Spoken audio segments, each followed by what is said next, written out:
यहाँ पर जायदाद का तनाज़ा हो या जायदाद पर कब्जा हो, कोर्ट स्टे मिल जाता है और कई साल लगते हैं। ये ऑर्डिनेंस नाफिज हो गया है। जायदाद से मुताल्लिक जितने भी केसेस होंगे 90 दिन में उसके ऊपर डिसीजन देना है। अगर कोई शख्स झूठी दरखास्त दायर करता है कि जमीन की मलकियत मेरी है और वो दावा गलत हुआ तो उसको जुर्माना भी होगा और उसको कैद भी होगा। हुकूमत पंजाब ने इस फैसले के जरिए से लाखों अफराद का ये मसला मुस्तकिल बुनियादों पर हल कर दिया है।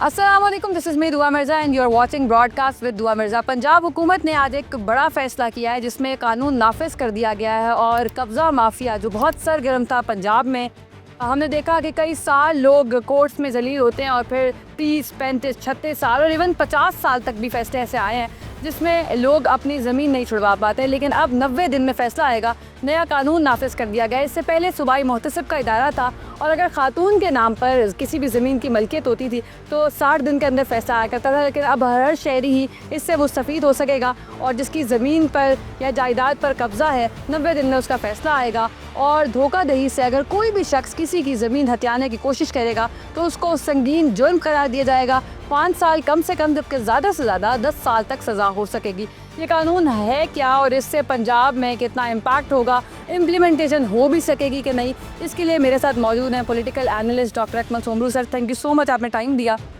पंजाब में हमने एक कल्चर देखा है कि बहुत बड़े बड़े गैंगस्टर्स, वैसे तो ड्रग्स मेन कारोबार होता है, लेकिन यहाँ पर जायदाद का तनाज़ा हो या जायदाद पर कब्ज़ा हो, ये बहुत बड़े बड़े ग्रुप्स का कारोबार हुआ करता है और पुलिस भी इनको हाथ नहीं डालती, कोर्ट स्टे मिल जाता है और कई साल लगते हैं। इस कानून से क्या फ़र्क पड़ेगा? एक तो ये ऑर्डिनेंस नाफिज हो गया है और कॉन्स्टिट्यूशन ऑफ पाकिस्तान की जो आर्टिकल 128 है ये बेसिकली गवर्नर को ये इख्तियार देता है कि कोई भी ऐसी हंगामी सूरत हाल हो तो आप ऑर्डिनेंस जारी कर सकते हैं, यानी इसके लिए आपको पार्लियामेंट में जाने की ज़रूरत नहीं होती। अब ये हंगामी नौयत का मैटर था या नहीं ये तो एक अलग बहस है, लेकिन एक जो सबसे अच्छी बात है कि इसमें डेडलाइन मुकर्रर कर दी है कि जायदाद से मुतल्लिक जितने भी केसेस होंगे, अब ये जायदाद वो है, मलकियती जायदाद है, विरासती जायदाद है, इससे मुतल्लिक कोई भी शिकायत होगी आपने 90 दिन के अंदर उसको सेटल करना है, 90 दिन में उसके ऊपर डिसीजन देना है। उसके बाद ऊपर इंट्रा कोर्ट अपील्स होगी और सारा कुछ, और एक ट्रिब्यूनल बना दिया और उस ट्रिब्यूनल में जो उसका सरबराह है वो रिटायर्ड जज होगा और उसको पूरे इख्तियारात दिए गए हैं। सिर्फ यही नहीं बल्कि हर ज़िले की सतह पर 6 रुकनी कमेटियाँ बनाई गई हैं और हर कमेटी का सरबराह डिप्टी कमिश्नर होगा, उसमें रेवेन्यू डिपार्टमेंट के लोग हैं, उसमें पुलिस के लोग हैं, वो मुतल्लिका ऑफिसर्स उस कमेटी का हिस्सा होंगे।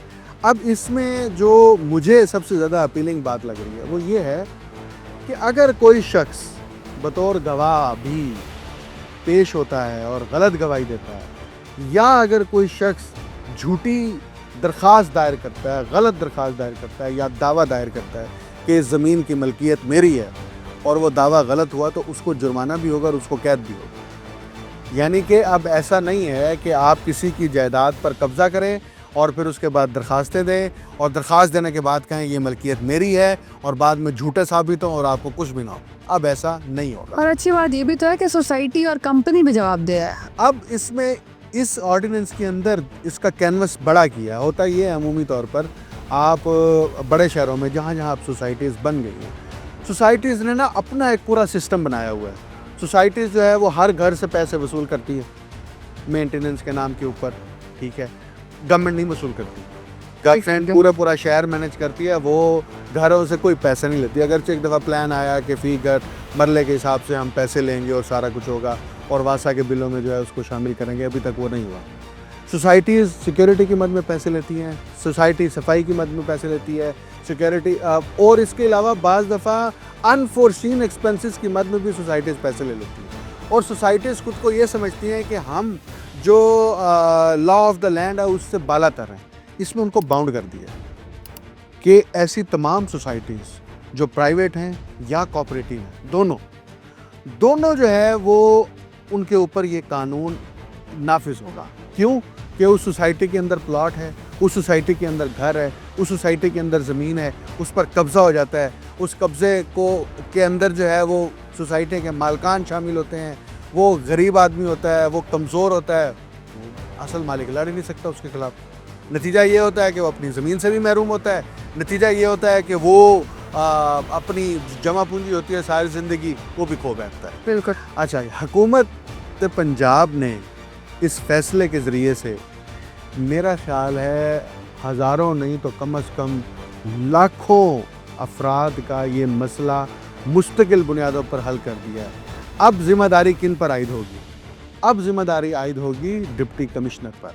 अब ज़िम्मेदारी आयद होगी डिस्ट्रिक्ट लेवल की उस 6 रुकनी कमेटी के ऊपर, जिसमें पुलिस भी शामिल है। उन पर भी कोई अकाउंटेबिलिटी हो? जी, अभी तो उन्होंने उनके ऊपर तो अकाउंटेबिलिटी नहीं होगी, लेकिन उनको ये फ्रेम ज़रूर फिक्स कर दिया कि आपने अपनी 90 दिन में फैसला है, तो फैसला सही है गलत है उसका कौन जिम्मेदार होगा? वो ट्रिब्यूनल है ना, फिर ट्रिब्यूनल में चले जाएंगे केसेस। जब ट्रिब्यूनल में जाएंगे तो ट्रिब्यूनल उनको देखेगा। अच्छा हाँ, फॉर इंस्टेंस ऐसा नहीं है कि यहाँ पर कोई डिसीजन हो जाता है और वो डिसीजन गलत हो जाता है या मालिक के खिलाफ हो जाता है डिसीजन। अब इस सतह पे डिसीजन तो सारा एविडेंस बेस पर, तो फिर ऊपर कोर्ट्स हैं, आपके हाई कोर्ट्स हैं, आपके सुप्रीम कोर्ट्स हैं, फिर वहाँ पर आप जो है वो उनके डिसीजंस को चैलेंज कर सकते हैं। लेकिन खुशाइन बात यह है कि मेरा ख्याल में इसका कैनवस जो है वो, क्योंकि अभी इसको फिक्स कर दिया है, ये कोर्ट के ऊपर इम्प्लीमेंट्स नहीं होगा। ये बड़ा बारीक नुक्ता है। ये ऑर्डिनेंस जो है, अगर कोई केस कोर्ट में चल रहा है, सुप्रीम कोर्ट है या हाई कोर्ट है, वहाँ इसकी जुरिस्डिक्शन नहीं है। इसकी जुरिस्डिक्शन होगी वो ट्रिब्यूनल्स के अंदर और उन कमेटियों के अंदर, क्योंकि अब ये नाफिज हुआ है तो शहरी जो है वो, चाहे देहात के लोग हों या चाहे शहरों के लोग हों, अपनी दरख्वास्तें यहाँ पर जमा कराएंगे। कोई इसकी भी डेडलाइन है कि ये कब तक अपॉइंटमेंट्स कर ली जाएंगे? बिकॉज होता तो ये है कि रोज़ाना नई इनाग्रेशन हो रही है, नए प्रोजेक्ट्स आ रहे हैं, नए कानून आ रहे हैं, लेकिन पता चलता है कि या तो वो बंद हो गया या फिर शुरू ही नहीं हुआ। कमेटी तो ऑटोमेटिकली बन गई है, क्योंकि कमेटी की फॉर्मेशन ये डिप्टी कमिश्नर उसका पूरा होगा, वो तो लैंड रेवेन्यू के लोग हैं, पुलिस डिपार्टमेंट के लोग हैं, और बाकी वो तो कमेटियाँ बनी हैं। उसका सिर्फ नोटिफिकेशन होना है, हर डीसी की सतह पर एक नोटिफिकेशन हो जाएगा कि लैंड डिस्प्यूट से मुतल्लिक, प्रोटेक्शन से मुतल्लिक ये कमेटी बनी है। लोग कौन कौन लोग हैं? ठीक हो गया, वो ऑलरेडी उसके लिए अलग से अपॉइंटमेंट्स करने की जरूरत नहीं है। अब मेन है कि आपने जज अपॉइंट करना है, उसका सर्वर अपॉइंट करना है। वो मेरा ख्याल में चंद दिनों में हो जाएगा। वो उसको कैसे अपॉइंट करते हैं, वो गवर्नमेंट के पास पूरा इस्तेकाक होता है। चीफ मिनिस्टर अपनी पावर्स के तहत किसी को भी उसका। So we have always seen कि जब लैंड ग्रैबिंग का इशू होता है तो उसके पीछे पॉलिटिकल इन्फ्लुएंस बहुत ज़्यादा होता है। तो क्या इसमें भी ऐसा होगा कि चूँकि रिटायर्ड जजेस हैं, कोई इतना मसला भी नहीं होगा, पहले से मैनेज हो जाएंगे और फेवरेटिज्म होगी? देखें, ये एक अलग, नॉट बीइंग नेगेटिव एक्चुअली, बस हाँ, जो प्रैक्टिस है ना पूरे पाकिस्तान में, अब जायदाद दो किस्म की है। एक ज़राई ज़मीन है और एक है प्रॉपर्टी, कमर्शियल है या आपकी रेजिडेंशियल है, बिल्डिंग है या खाली प्लाट है।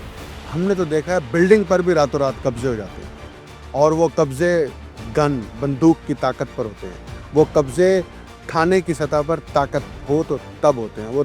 वो कब्जे तब होते हैं जब पीछे बड़ी पॉलिटिकल पार्टीज या बड़ी पॉलिटिकल फिगर जो साथ खड़ी हो, तब वो कब्जा होता है। तो ये तो एक आप ऐसे समझे पब्लिक सेइंग है कि जब भी कब्जा होता है उसके पीछे कोई ना कोई बड़ा नाम निकलता है। और बाकायदा जो गैंग्स हैं, जो ग्रोह हैं, ऐसे मौजूद हैं जो इन लोगों को डील करते हैं, जिनको पता है, इसकी खबरें छापते हैं, शाये करते हैं, रिपोर्टिंग करते हैं। वो हैं इसी नाम से कि उनका हदफ, उनका काम यही है, ज़मीन पे कब्जा करना है, कब्जा छुड़वाना है। दोनों कैटेगरीज हैं। पूरा बिजनेस है, पूरा बिजनेस है। उसमें शेयर्स हैं कि आप जो है अदालत को मैनेज करेंगे, आप जो है वो अगर वहाँ पे कोई लोग बैठ गए हैं उनको खाली करेंगे।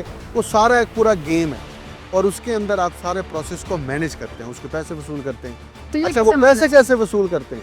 वो पैसे वसूल करते हैं प्रॉपर्टीज़ के रेट के मुताबिक। मिसाल के तौर पर असल मालिक है, असल मालिक कहते हैं मेरी ये 5 करोड़ की प्रॉपर्टी है, ठीक है। अब 5 करोड़ की प्रॉपर्टी है, उसको भी पता है जो उसका केस लड़ रहा है, चाहे वो लॉयर है, चाहे वो कब्जा छुड़वाने वाला गैंग है, वो उसकी तय करते हैं इसका 20% मेरा होगा, इसका 10% मेरा होगा, इसका 30% मेरा होगा। प्रॉपर्टी का फीस नहीं वसूल करते। मैं ऐसे लॉयर्स को जानता हूँ जो कब्जे छुड़वाते हैं और कामयाब होते हैं, और उसमें वो प्रॉपर्टी, वो कहते हैं अच्छा कितनी ज़मीन हो, कहते हैं 10 कनाल है, तो 5 कनाल मेरी होगी, 5 कनाल तुम। वो कहता है मुझे 10 नहीं आ रहा, 5 तो आ रहा है ना, तो मैं 5 तो लूँ, तो मैं क्यों बजाय इसके कि मैं वो भी ना लूँ। अब होता क्या, होता ये है कि ऐसे लॉयर्स हों या ऐसे लोग हों, वो एक्सपर्ट होते हैं इसके अंदर कि आपने एक हकदार को हक कैसे देना है। लेकिन मसला ये है कि ये काम रियासत का था, रियासत ने ये काम अब किया है। ये तो इनमें ये लोग कैसे अकाउंटेबल होंगे या इनके खिलाफ कैसे क्रैक हो? गलत, अच्छा गलत फैसला होगा वही दिन या गलत गवाही की बुनियाद पर होगा ना, या झूठी गवाही की बुनियाद पर, तो उसकी सजा है ना। झूठी गवाही और झूठी FIRs इवन उस पर तो पहले भी सजाएं होती है, लेकिन कभी होते हुए देखी नहीं हमने। देखें वो रिपोर्ट नहीं होती। मैं आपको उस केस का सिर्फ मैं हवाला दूंगा, नाम नहीं लूँगा। एक बहुत बड़ा केस था पाकिस्तान का। उस केस के ऊपर जब सुप्रीम कोर्ट के बेंच ने और जज ने जब डिसीजन दिया ना, तो उसका आगाज़ इस बात से हुआ कि जो FIR काटी गई थी ना, पहली FIR जो काटी गई थी, वो बदनीयती की बुनियाद पर काटी गई। पूरा जुडिशल प्रोसेस, जुडिशल ट्रायल, सारा कुछ वो FIR पर खड़ा होता है ना। डेफिनेट FIR सही कटी है तो आप ठीक है, FIR गलत कटी है तो फिर जो होगा वो होगा। मामला ये है कि ये मैटर थोड़ा डिफरेंट है। यहाँ पर एप्लीकेशंस आए, यानी एक मुतासिर फरीक है, वो कहता है जी मेरी ज़मीन पर कब्ज़ा हो गया, वो जी मेरी ज़राई ज़मीन थी, वहाँ पर दो जागीरदार ने अपने जो है वो बंदे भेज के 100 बंदों की फ़ोर्स भेज के उसके ऊपर कब्ज़ा कर लिया, मुझे तो वहाँ पर काश्तकारी नहीं करने दे रहे, तो मेरी ये इतनी ज़मीन है, ये मेरे कागज़ हैं, ये मेरा सारा कुछ है। अच्छा, अब इसके अंदर जो सबसे ज़्यादा ताकतवर कौन होगा? अगर ज़राई ज़मीन है या दूसरी ज़मीन भी है, पटवारी सबसे ज़्यादा ताकतवर होगा, क्योंकि उसके पास एग्जैक्ट डेटा और रिकॉर्ड होता है ज़मीन का, नक्शों से लेके, ज़मीन की तारीख से लेके और उसकी ट्रांसफ़र से लेके हर चीज़ उसके पास होती है, पटवारी के पास। अब गवर्नमेंट के लिए चैलेंज ये है कि वो अपने सरकारी ऑफिसर्स, उनके ऊपर चेक एंड बैलेंस कैसे करती है। अब ये तो पूरा ऑर्डिनेंस A to Z सामने आएगा, पब्लिक होगा तो तब पर्सनल प्रोटेक्शन के हवाले से भी कोई मैकेनिज्म है इसमें या अभी तक आएगा? Do you think for example एक शख्स जो गरीब है वो बड़े कॉन्फिडेंस के साथ एप्लीकेशन देता है, जबकि उसको पता है कि एक ताकतवर लोग हैं जो उसकी ज़मीन पर कब्ज़ा किए हुए हैं, तो उस प्रोसेस में ज़ाहिर है पता नहीं कितना टाइम लगेगा, उस दौरान उसकी जो प्रोटेक्शन है, लाइफ थ्रेट है उसको। ज़मीन ये हर शख्स को उतनी ही अजीज़ होती है जितनी उस शख्स को अपनी माँ अजीज़ होती है। ज़मीन के तनाज़े पर कत्ल हो जाते हैं पूरे ख़ानदान। ये वाहिद एक डिस्प्यूट होता है जिसमें मुतासिरा फ़र्द या मुखालिफ वो अपनी जान की परवाह नहीं करता। और हमने मुतअद्दिद बार ऐसी खबरें सुनी, देखा, जायदाद के तनाज़े पर 6 भाइयों का कत्ल कर दिया गया, जायदाद के तनाज़े पर बाप को मार दिया। बेशुमार ऐसी खबरें आती हैं, स्टोरीज आती हैं और आए दिन आती हैं, पूरे पाकिस्तान से आती हैं। ये इस पर जिस शख्स की ज़मीन पर कब्ज़ा होता है ना, वो हमेशा कमज़ोर होता है, और कमज़ोर के पास एक ही हथियार होता है, या उसने अल्लाह का दरवाज़ा खटखटाना है या उसने अदालत का दरवाज़ा। कोई लॉस तो है नहीं ना। अब उसका क्या, और उसकी आखिरी चीज़ क्या है? उसकी जान। वो उसकी परवाह नहीं करता। क्यों परवाह नहीं करता? उस ज़मीन के अंदर उसका दर्द, उसका एहसास, उसकी मेहनत, सब कुछ उसके अंदर है।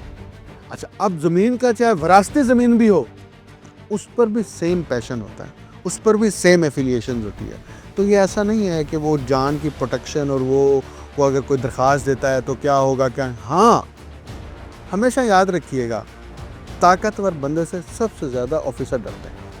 हाँ, ऐसे ताकतवर बंदे से गरीब का तो कोई स्टेट ऑफिसर का तो फौरन तबाह होता था, तो कोई इसके पास कुछ खोने को है ही नहीं। वो किस बात का खौफज़दा होगा? खौफज़दा होता है अफसर।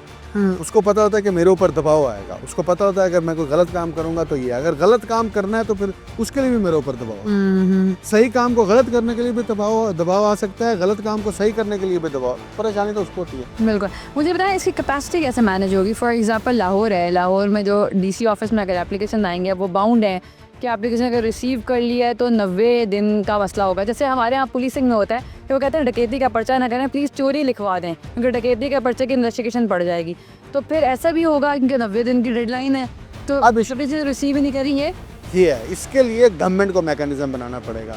डिजिटल मैकेनिज्म गवर्नमेंट बनाए तो बहुत अच्छी बात है, उसका एक ट्रैक रिकॉर्ड होगा। ठीक है, अगर मैकेनिज्म मैनुअल है, ठीक है, मैनुअल मैकेनिज्म के ऊपर तो फिर सारा इख्तियारात उस DC ऑफिस के अंदर है। अब वही बात आप वाली कि अगर वो दरखास्त ही वसूल ना करे तो आप क्या करेंगे? 100% रजिस्ट्रेशन ऑफ एप्लीकेशन कैसे इंश्योर होगा? लाहौर जैसे शहर के अंदर जहाँ पर DC आपके पास बेशुमार हैं काम करने के लिए, सुबह से लेकर रात गए तक, कितना बड़ा शहर है और आपने उसको पूरा मैनेज करना है। उसके अंदर बेशुमार इश्यूज होते हैं, सुबह से लेकर शाम तक मीटिंग्स होती हैं। हर अहम मीटिंग के अंदर लाहौर की सतह पर कभी वो CCPO के साथ होगा, कभी वो डेंगू के मसाइल पर भी DC को बैठना पड़ता है। अब बात यह है कि ये तो बड़ा संगीन नौयत का मसला है, ये तो इस पर तो आप गफलत कर ही नहीं सकते। तो अब देखें गवर्नमेंट इसके ऊपर क्या मैकेनिज्म फर्दर जो है वो डेवलप करती है, क्योंकि अल्टीमेटली मुझे तो इस बात की खुशी है कि एक फ्रेमवर्क के अंदर आ गए और पंजाब गवर्नमेंट ने एक बहुत बड़ा रिलीफ दिया है पब्लिक को अक्रॉस द पंजाब, और 12 करोड़ आवाम यकीनन उनको कम से कम इतना तहफ़्फ़ुज़ ज़रूर होगा कि एक कानून आ गया है जिसकी छतरी के नीचे और जिसके साए के नीचे हम जो है अपने आप को महफूज तस्वुर कर सकते हैं। Thank you so much for your time. और अभी तक तो डॉक्यूमेंट सामने नहीं आया, इसकी डिटेल्स आएंगी तो डेफिनेटली तभी पता चलेगा कि इसका डिजिटल मैकेनिज्म है या इसकी अकाउंटेबिलिटी कैसे होगी और शुरू कब होगा। इम्प्लीमेंटेशन को इंश्योर करने के लिए क्या मैकेनिज्म बनाया जाएगा। लेकिन let's hope for the best and I will request कि जब हम हुदा ब्यूटी क्रीम की सर्च कर सकते हैं, जब हम लिपस्टिक के शेड्स सर्च कर सकते हैं, तो डेफिनेटली आप ये डॉक्यूमेंट भी पढ़ सकते हैं कि आपने एप्लीकेशन कैसे देनी है, आपने उसको ट्रैक कैसे करना है, आपने लोगों से कैसे बात करनी है, आपने एप्लीकेशन लिखनी कैसे। बिकॉज बहुत सारे लोग इसलिए रजिस्टर नहीं करते अपना मसला कि एप्लीकेशन कौन लिखेगा और उसको सबमिट कैसे करेंगे। तो ये सारी चीज़ें गूगल पर अब तो ChatGPT पर मौजूद होती हैं। तो आई थिंक इससे असिस्टेंस लेनी चाहिए और अपना मसला रजिस्टर लाना चाहिए। I come up with another episode अल्लाह ने के बाद।